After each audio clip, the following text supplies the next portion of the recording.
sahabat menuju sehat. Assalamualaikum warahmatullahi wabarakatuh. Selamat pagi sahabat sehat sekalian. Bertemu lagi di IG Live RSUP Dr. Karya di Semarang bersama saya Dr. Devina, dan pada pagi hari ini kita akan membahas mengenai tindakan pembedahan pada penyakit jantung. Sudah bersama kita pada pagi hari ini narasumber kita yaitu Dr. Wahyu Wiryawan, SPB TKV Konsultan. Selamat pagi dokter. Selamat pagi Dr. Devina. Ya, terima kasih ya dok sudah mau hadir di sini berbincang-bincang mengenai tindakan pembedahan pada penyakit jantung. Dan sebelum kita mulai, mungkin pada sahabat sehat sekalian bisa untuk menuliskan pertanyaan di kolom chat di bawah ya. Dan sebelum memulai juga, izinkan saya membacakan CV dari Dr. Wahyu. Dr. Wahyu Wiryawan, SPB TKV Konsultan, lahir di Jambi di 21 Juli 1971, menamatkan pendidikan dokter di FK Undip, kemudian melanjutkan PPDS Ilmu Bedah Umum di Fakultas Kedokteran Universitas Diponegoro, kemudian melanjutkan PPDS BTKV atau Bedah Toraks Kardiak dan Vaskuler di FKUI, lulus tahun 2009, dan sampai sekarang beliau merupakan spesialis bedah toraks kardiak dan vaskular di RSUP Dr. Karya di Semarang. Beliau merupakan anggota dari IDI dan juga Himpunan Bedah Toraks Kardiak dan Vaskuler Indonesia. Baik dokter, untuk mempersingkat waktu kita mulai tanya-tanya ya dok ya. Ya, sebelumnya izin Dr. Devina, saya akan menyapa para sahabat sehat Rumah Sakit Karyadi, sahabat sehat Rumah Sakit Karyadi yang saya cintai. Selamat pagi semuanya. Assalamualaikum warahmatullahi wabarakatuh. Terima kasih dokter. Dan ini ada pertanyaan nih dok beberapa. Tentunya kan tindakan pembedahan ini masih mungkin orang awam masih pengen banyak tahu nih. Pertamanya tentang tindakannya dok. Tindakan apa saja, tindakan atau jenis-jenis penyakit jantung yang bisa dilakukan pembedahan dok? Ya, terima kasih Dr. Devina, sahabat sehat Karyadi yang saya cintai. Jadi pembedahan jantung ini yang pertama kali harus dipahami adalah tujuannya. Tujuan dari pembedahan jantung ini tentu adalah membuat kondisi jantung menjadi lebih baik dan lebih kuat. Adapun macam-macam tindakannya tergantung dari kelainan yang ada. Bisa merupakan kelainan pembuluh darah di jantung, bisa kelainan katup-katup yang ada di jantung, atau bisa juga kelainan bentuk yang ada di jantung. Misalnya sekat yang tumbuh tidak sempurna, kemudian bentuk dari saluran yang tidak sempurna. Itu semua bisa dilakukan pembetulan dengan cara operasi. Tetapi sahabat sehat Karyadi, yang paling penting adalah kelainan jantung itu tidak semuanya harus dioperasi. Jadi yang pertama kali harus dilakukan adalah manakala ada keluhan-keluhan yang berhubungan dengan kelainan jantung, segeralah untuk berkonsultasi. Karena nanti dari konsultasi akan diketahui kira-kira bagian mana yang harus dibetulkan dan bagaimana cara membetulkannya. Mungkin begitu Dr. Devina. Iya, baik dok, terima kasih. Jadi memang harus diketahui dulu ya dok. Jadi tidak langsung dibedah ya dok, tetap harus melalui prosedur. Ya itu penting diketahui karena kadang-kadang banyak dari sahabat sehat, pasien-pasien itu mempunyai bayangan mengenai kalau datang nanti bagaimana kalau dioperasi. Iya. Nah, padahal itu belum tentu. Kita akan melihat derajatnya dulu. Kalau misalnya perlu hanya dengan latihan, ya kita akan melakukan pengobatan dengan latihan. Kalau dengan pengobatan obat, kita akan berikan obat. Kalau nanti memang dibutuhkan untuk ke kateterisasi, ya dikateterisasi. Baru nanti kalau memang diputuskan perlu dioperasi, nanti akan dijelaskan mengenai operasinya. Iya. Jadi tidak perlu takut untuk berkonsultasi masalah jantung ini. Iya. Jadi mungkin ini dok, apa persiapan-persiapan dok yang mungkin pada pasien-pasien dengan penyakit jantung untuk sebelum misalnya berkonsultasi tentang pembedahan jantung dok? Ya. Jadi untuk konsultasi jantung ini bertahap, sahabat sehat Karyadi. Jadi yang pertama tentu akan melakukan konsultasi di poliklinik rawat jalan. Nanti akan dilakukan pemeriksaan sederhana dulu. Kalau ada indikasi untuk melakukan pemeriksaan lebih lanjut, maka kita akan melakukan pemeriksaan lebih lanjut. Misalnya apa? Misalnya bisa dilakukan rekam jantung, bisa dilakukan eko jantung, Kalau nanti memang berdasarkan itu perlu untuk dilakukan kateterisasi, baru lanjut ke kateterisasi. Setelah kita semua lengkap dan kemudian baru diputuskan untuk operasi, maka kita akan bahas dulu dengan banyak dokter. Ada dokter jantung, ada dokter bedah jantung, ada dokter anestesi, ada dokter perawat di intensif. Jadi penanganan kalau dibutuhkan operasi itu akan kita lakukan dengan sangat hati-hati. Dengan sangat hati-hati. Sehingga diharapkan hasil yang kita capai bisa maksimal dan pasien bisa kembali beraktivitas seperti semula. Berarti ini untuk sahabat sehat jangan takut langsung dengar kata konsultasi bedah jantung, karena memang tadi seperti dijelaskan Dokter Wahyu ternyata masih banyak prosedur yang harus dilewati ya Dok. Panjang jalannya Dokter Devina. Masih panjang Dok. Dan ini Dok, mungkin tindakan pembedahan yang paling populer sekarang kan tentang bypass Dokter. Bypass jantung ini pasien-pasien. Nah, bisa dijelaskan Dok kira-kira tentang bypass jantung itu sebenarnya apa sih Dok? Ya, jadi tadi sudah saya sampaikan di depan bahwa salah satu teknik operasi yang bisa dilakukan adalah dengan bypass jantung. Jadi bypass jantung ini dilakukan pada pembuluh darah yang tersumbat. Yang perlu diketahui sahabat sehat Karyadi, apakah kalau tersumbat itu pasti dilakukan operasi? Ini membutuhkan kajian lebih dahulu. Jadi ada urutannya. Yang pertama tentu akan dilihat sumbatannya itu seberapa berat. Karena kalau sumbatannya ringan, ya mungkin cuma perlu dengan obat-obatan atau dengan latihan. Kalau sumbatannya lebih berat, baru mungkin diperlukan yang namanya kateterisasi atau dengan penyebutan dipasang ring. Ini yang sering populer ya di masyarakat. Kalau ternyata pemasangan ring tidak memungkinkan, baru kita bicara mengenai operasi bypass. Di mana operasi bypass ini adalah membuat saluran baru untuk menggantikan saluran yang buntu. Dan tidak perlu terlalu khawatir sahabat sehat Karyadi. Di Karyadi sekarang angka keberhasilan untuk bypass ini sudah lebih dari 90%. Sehingga dengan persiapan yang baik tadi, harapannya bisa segera kembali ke aktivitas semula. Baik Dok, terima kasih Dok. Ini nanti kita lanjut lagi ya ke bypass ini. Ternyata sudah ada pertanyaan dokter dari Instagram, dari ada @sofi_alhadi. Jantung bocor apakah bisa sembuh Dok dengan bedah jantung? Ya, terima kasih. Jadi ini mengenai jantung bocor. Jadi jantung bocor ini nanti akan dibedakan, sahabat sehat Karyadi, menjadi beberapa bentuk kebocoran. Yang pertama adalah mengenai kebocoran pada katupnya. Jadi katup jantung itu mestinya kalau berfungsi baik, dia tidak ada aliran balik, atau yang kita sebut secara umum dengan kebocoran pada katup. Kalau dia ada kebocoran dari katup, maka kita akan melakukan pemeriksaan untuk mengetahui seberapa besar bocornya. Karena pengobatan itu juga sangat tergantung pada beratnya kebocoran. Pada kebocoran yang awal, ya mungkin kembali lagi yang diperlukan hanya obat-obatan dan nasihat mengenai aktivitas fisik apa yang boleh diberikan. Tapi kalau kebocorannya menjadi semakin berat, baru kita akan membahas kemungkinan untuk dilakukan pembetulan kebocoran itu dengan operasi. Yang kedua, kebocoran jantung yang menyangkut sekat jantung. Jadi sekat jantung itu adalah sekat yang memisahkan antara jantung kanan dan jantung kiri. Karena jantung kanan ini mestinya tidak berhubungan dengan jantung kiri. Pada saat ada kebocoran sekat, maka kita bisa melakukan operasi untuk menutup kebocoran itu. Tapi tentu saja juga harus dipahami, menutup kebocoran sekat itu bisa dilakukan juga dengan teknik selain operasi. Nah, ini masing-masing nanti ada kriterianya sendiri.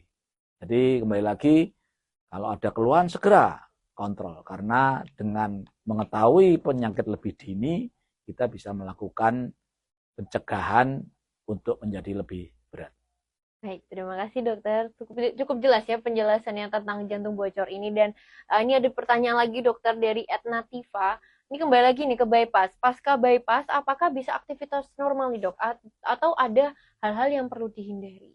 Ya, ya ini pertanyaan yang sangat bagus. Karena seringkali banyak pasien-pasien yang kita tanya mempunyai pemahaman yang kurang tepat.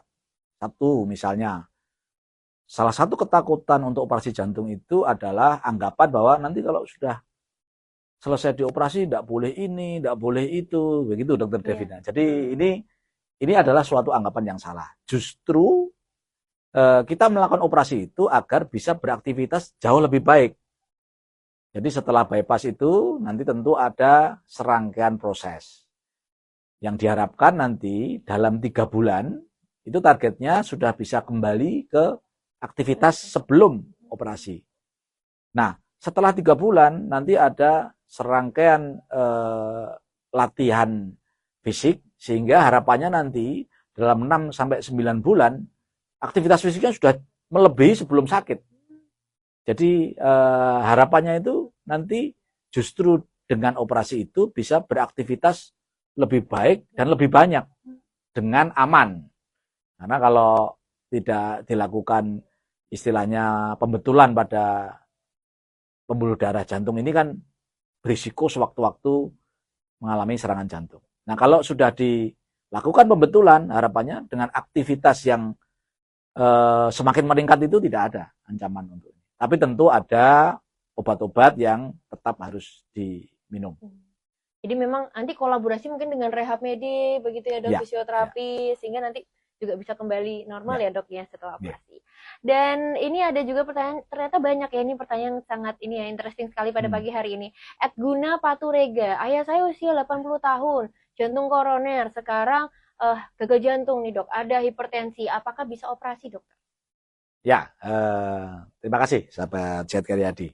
Jadi operasi ini memang harus dipertimbangkan dari segala macam aspek. Dari usia, dari aktivitas yang masih dilakukan, kemudian dari kondisi jantungnya sendiri, bagaimana fungsi jantungnya. Jadi yang paling penting adalah melakukan suatu pemeriksaan awal dulu, sahabat sehat, untuk mengetahui apakah ini nanti perlu operasi atau tidak perlu operasi. Karena tujuan kami di Rumah Sakit Dr. Karyadi ini adalah kualitas hidup yang lebih baik buat pasien. Jadi dengan segala macam pertimbangan itu nanti akan diputuskan apakah ini mau dilakukan operasi atau tidak. Jadi pertimbangannya adalah bagaimana kita memberikan kualitas hidup yang lebih baik untuk para sahabat sehat sekalian. Baik dokter, terima kasih. Dan mungkin ini juga masyarakat juga ingin tahu nih dok, ketika dilakukan operasi kira-kira apa resiko atau komplikasi nih dok yang bisa terjadi? Jadi sekarang kita bicara mengenai operasi Dokter Devina. Jadi tadi sudah saya sampaikan yang pertama kali bahwa yang paling penting adalah tujuan operasi ini. Jadi tujuan operasi ini bukan sekedar menyelamatkan dari ancaman serangan jantung, tapi juga agar bisa beraktivitas lebih baik lagi. Mengenai risiko operasi, ini akan kita kontrol semaksimal mungkin. Untuk itulah tadi kami menyatakan bahwa ada tim yang membahas apa yang akan dilakukan sepanjang operasi. Dan ini melibatkan banyak sekali dokter. Kalau boleh saya mengibaratkan, Dokter Devina, seperti kita akan menyeberang jalan. Tentu menyeberang jalan itu harus dilakukan dengan hati-hati. Karena walaupun jalannya sepi, kalau kita sembarangan menyeberang jalan juga akan berbahaya tentunya. Nah, menyeberang jalan ini harus dilihat dulu. Setelah jalannya sepi, kemudian baru kita menyeberang. Tetapi walaupun jalannya sepi, kita baru menyeberang, itu tetap ada risiko. Ada risiko. Sama dengan operasi, bahwa kalau kita melakukan suatu tindakan operasi, maka semua risiko yang bisa terjadi pada operasi itu ada.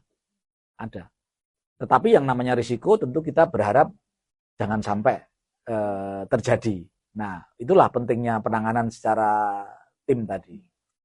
Dan dengan angka keberhasilan yang lebih dari 90%, kami harapkan para sahabat Sehat Karyadi ini tidak perlu terlalu khawatir, karena dokter-dokter sahabat Sehat Karyadi ini nanti akan memberikan suatu penjelasan. Dan sekali lagi, dalam penjelasan boleh ditanyakan apapun, sehingga semuanya bisa menjadi jelas dan harapannya kualitas hidupnya akan menjadi lebih baik. Terima kasih banyak dokter. Dan ini ada pertanyaan lagi dari Instagram. Kita tunggu sebentar lagi ya. Ini dari @sandi.mulya. Alat pacemaker itu dok, itu dilepas kira-kira berapa hari setelah operasi? Padahal pigtail sudah dilepas. Anak saya bedah jantung 1 bulan yang lalu. Ya, terima kasih dokter David. Ya. Jadi ini mengenai pacu jantung. Pacu jantung ini juga tidak semua operasi jantung itu dipasang pacu jantung, dokter Devina. Jadi kita hanya kalau ada keperluan saja itu kita pasang yang namanya pacu jantung. Adapun tujuan pacu jantung ini ada 2. Yang satu istilahnya sebagai ban serep. Karena jantung itu mempunyai sistem sendiri untuk berdenyut. Kalau diperlukan, maka kita bisa pasang pacemaker kalau diperlukan. Kalau tidak diperlukan, ya tidak perlu. Atau pacu jantung ini bisa digunakan sementara. Kalau sementara, artinya nanti setelah dipandang aman untuk dilepas, maka akan segera dilepas. Yang paling penting adalah konsultasi setelah operasi.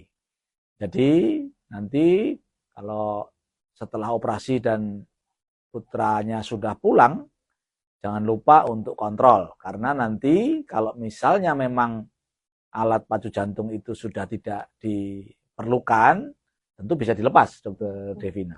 Betul. Jadi masalah pigtail tadi juga ini ya dok, tergantung nanti waktu kontrol itu ya dok ya? Ya, kalau memang sudah tidak diperlukan, akan dilepas. Ya, dok. Dan ini pertanyaan mungkin terakhir nih dok ya, karena kita sudah hampir 30 menit nih dok. Apa saja tindakan-tindakan yang dapat dilakukan pada pasien pasca operasi untuk membantu pemulihan yang optimal? Mungkin tips-tips yang bisa diberikan nih dok. Ya, terima kasih dokter Devina. Ini juga bagian yang penting dalam proses penanganan pasca operasi. Yang pertama tentu nanti akan dilakukan latihan ringan, dokter Devina. Biasanya diminta untuk jalan. Nanti jalan ringan, dan kalau ada keluhan harus segera istirahat. Sehingga nanti makin lama dia akan makin jauh. Kemudian seiring dengan penyembuhan luka yang sudah semakin baik, latihan ini akan dilakukan bertahap, dinaikkan. Tentu latihan ini dengan pengawasan di bagian rehabilitasi pasca operasi. Kemudian mengenai makanan, ini tergantung dengan penyakit-penyakit yang menyertai. Ada yang ada pengenangan makanan khusus, ada yang tidak. Ini harus dipahami. Jadi jangan dipikir semuanya bahwa setelah operasi jantung ini makanannya mesti diatur semua. Ini juga banyak yang berpikiran seperti itu. Jadi ada yang makanannya mesti diatur, ada yang enggak. Nah nanti silakan ini dikonsultasi dengan dokter yang merawat. Dan tadi harapannya adalah 3 bulan setelah operasi, harapannya sudah bisa beraktivitas seperti awal. Dan setelah itu harus makin naik. Nah itulah tujuan yang ingin kami capai. Kenapa 3 bulan? Karena penyembuhan luka, khususnya tulang, itu nanti bisa cukup kuat kira-kira setelah 3 bulan. Tapi tentu harus kontrol rutin para sahabat Sehat Karyadi sekalian. Sebelum menutup acara, mungkin ada pesan-pesan yang mau dokter Wahyu sampaikan dok kepada sahabat Sehat Karyadi dok. Ya, yang pertama saya sampaikan doa semuanya pada sahabat Sehat Karyadi bahwa kita semua selalu sehat. Karena kesehatan itu adalah suatu hal yang sangat penting. Kemudian yang kedua, bila mana ada problem-problem kesehatan, segeralah kami siap untuk membantu para sahabat sehat sekalian. Jadi jangan ragu-ragu, silakan datang ke Rumah Sakit Dr. Karyadi untuk melakukan konsultasi. Nanti dokter-dokter kami akan memberikan suatu arahan, sehingga jangan sampai datang dalam kondisi yang sudah berat, karena nanti akan menjadi sulit buat semuanya. Semakin dini penyakit kita ketahui, maka akan semakin baik harapan kesembuhannya. Jadi jangan lupa, kalau ada keluhan, segeralah berkonsultasi. Keputusan pengobatan itu ada di tangan sahabat sehat sekalian. Kami hanya memberikan suatu arahan agar kondisi menjadi lebih baik, lebih sehat. Saya rasa itu, Dr. Devina. Ya, terima kasih Dokter Wahyu sudah hadir di IG Live kita pada pagi hari ini, sudah membagikan informasi yang lengkap dan juga menarik bagi layanan jantung khususnya di tindakan pembedahan. Dan terima kasih juga kepada sahabat sehat yang setia mendengarkan dan mengikuti acara pada pagi hari ini. Semoga juga dapat memberikan informasi yang bermanfaat bagi sahabat sehat sekalian. Dan jangan lupa untuk follow akun Instagram Karyadi di @rskaryadi dan juga ikuti terus media sosial RS Karyadi karena di sana banyak informasi yang mungkin diperlukan tentang edukasi kesehatan. Dan kita sudah di penghujung acara nih Dok. Jadi kami pamit undur diri dengan saya Dr. Devina. Dengan saya Dr. Wahyu Wiryawan. Karyadi aja yuk. Sampai jumpa.